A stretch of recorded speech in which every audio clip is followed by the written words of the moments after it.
So this bridge here is sick. It's got a concrete cancer. We assembled an international team of experts to make sure we couldn't repair this bridge. And we felt the pain because this was done by the Bureau of Engineering. So 80 years later, it pains us to have to replace it. As city engineer, we have over 400 active projects in our portfolio, over $4 billion worth of projects. But there's always one or two that I work on, and the 6th Street Viaduct is one of them. It's been my personal passion through the 10 years that we've gone through shepherding numerous community meetings, working through all the challenges that come with doing something special.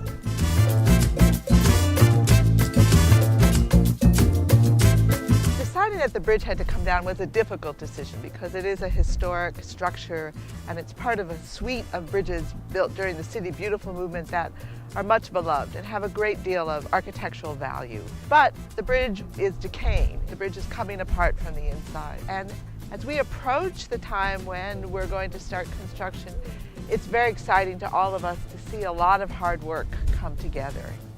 When Merrill Butler designed the 6th Street Bridge, he didn't necessarily try to replicate another bridge that came before it.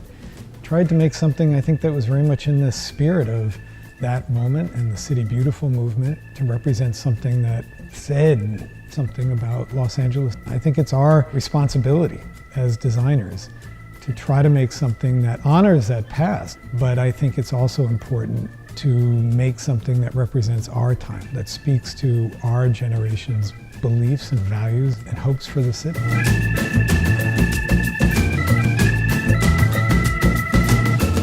I've been involved in this project for over 10 years. When people wanted us to just possibly replicate the existing bridge, and talking to them at the community meetings, I said, give us a chance.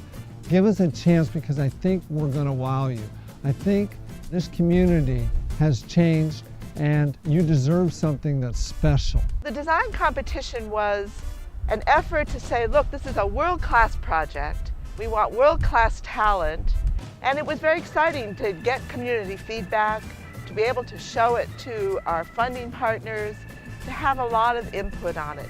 What we're proposing here for this bridge is a unbraced, network-tied arch that variable height arches, variable length span, so there's nothing completely standard throughout the length of the bridge, and no one's ever designed a bridge of this magnitude or this type in a high seismic region. And so the most cost-effective solution we came up with is what we call seismic isolation bearings. We then developed that design so the bridge is going to perform very well in a seismic event.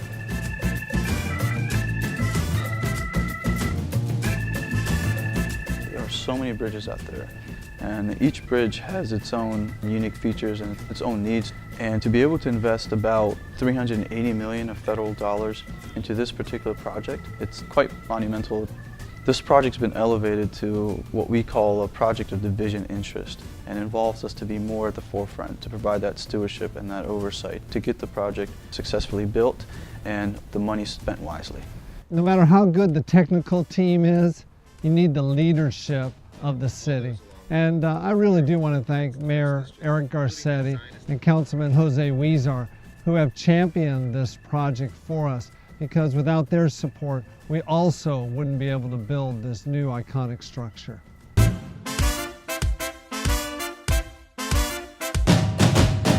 One of the exciting things that we've done with this project is implement a construction manager general contractor provision on this contract, which is bringing a contractor on board early with us as part of the design phase, and they provide feedback on the project to give us constructability comments, give us information about how they would build the project, their means and methods, and then we're able to incorporate those comments into the design of the project.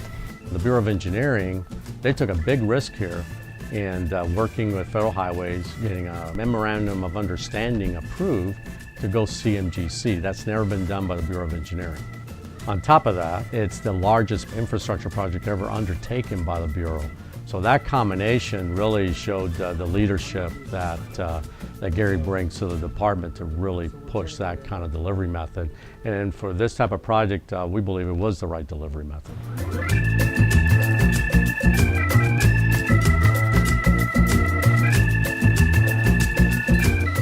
As experts in construction, we were brought on early to help make sure that what is being designed is in fact constructible and can be built for the budget that the city has.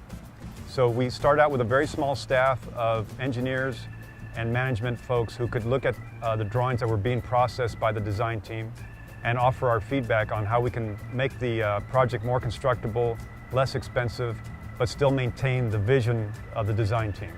For this project, we work very closely with Caltrans. They're our oversight agency. The funding is provided through the Highway Bridge Program funding, along with other state and local funds.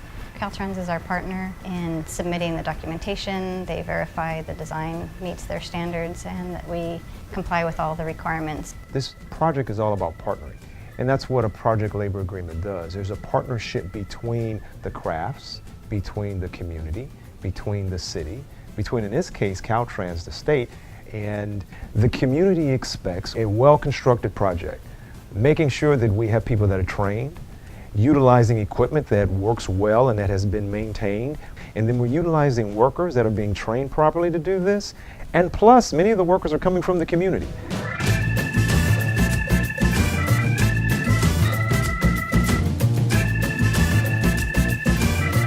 The total volume of concrete in the existing viaduct is about 50,000 cubic yards. So that translates into roughly 5,000 truckloads of material that will be hauled off site. Our councilman, Jose Huizar, has been a big asset to the project and to the community. He's really worked diligently with the Boyle Heights community and downtown community in regards to the project. And I think he played a major role in advocating for all of the public amenities that we asked him to provide. I recently read an article in the paper and they were talking about that for the longest time anyone would think about Los Angeles, they would think about the Hollywood sign or Venice Beach, but I think there's going to be a cultural shift here back to the center of Los Angeles, back to the east side, and this bridge is going to be such a landmark that in the future when people talk about Los Angeles, they'll be thinking about the LA River and the 6th Street Bridge.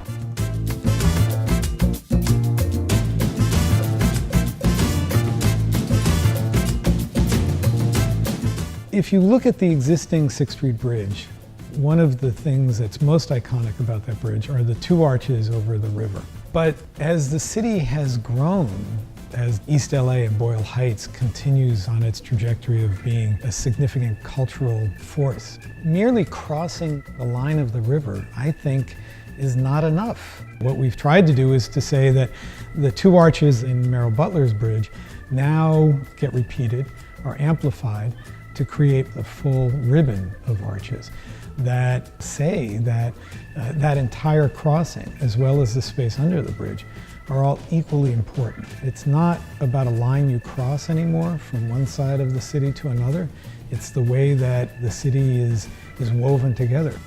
This bridge you'll see it when you fly into the city. It will be on postcards everywhere. It will be such an iconic structure. It will come to represent LA. The fact that we're giving the same design attention as was given during the City Beautiful movement, which was a Bureau of Engineering effort, is a really nice parallel. We're not just building a viaduct, we're not just building a bridge, but we're building history. I look forward to the future city engineers someday in 200 years going, wow, look what they did. That's an exciting, exciting thought.